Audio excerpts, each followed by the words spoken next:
Ilan sa inyo ang gumising ngayong umaga na ang unang nasa isip ay mga bagay na nagbibigay ng stress?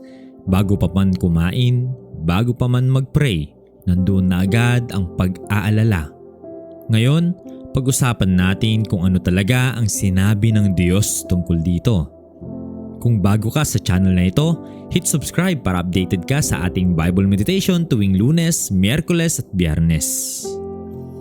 Pakinggan natin ang Philippians 4 verse 6. Huwag kayong mga bagabag sa anumang bagay, kundi sa lahat ng mga bagay ay ipaalam ninyo sa Diyos ang inyong mga kahilingan sa pamamagitan ng panalangin at ng pagmamakaawa na may pagpapasalamat. Pansin mo, hindi sinabi ng Diyos na subukan mong huwag mag-alala.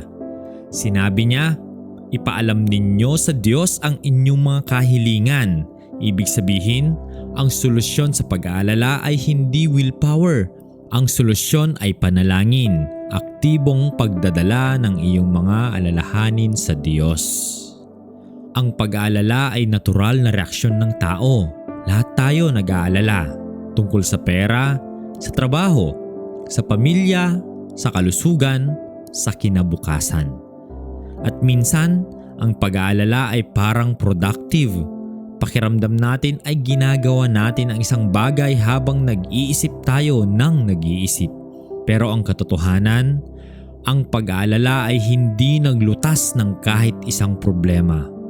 Ang pag-aalala ay gumagamit ng lakas, ng oras, ng enerhiya para sa mga bagay na hindi pa nangyayari at baka hindi ito mangyari. Sinabi ni Jesus mismo sa Matthew 6, sino sa inyo ang makakapagdagdag ng isang dipa sa kanyang tangkad sa pamamagitan ng pag-aalala? Wala. Kahit gaano ka pa ka-worry, hindi mo mababago ang resulta sa pamamagitan ng pag-aalala lamang. Pero ang panalangin, iyon ang nagbabago ng mga bagay. Hindi palagi sa paraan na gusto natin, pero nagbabago ito ng ating puso. Nagbabago ito ng ating pananaw. Nagdadala ito ng kapayapaang hindi maipaliwanag. At napansin mo ba yung dagdag na salita sa talata? Sabi doon na may pagpapasalamat. Hindi lang panalangin, panalangin na may pasasalamat. Ibig sabihin, bago pa man dumating ang sagot, nagpapasalamat ka na. Iyon ang pinakamataas na anyo ng pananampalataya.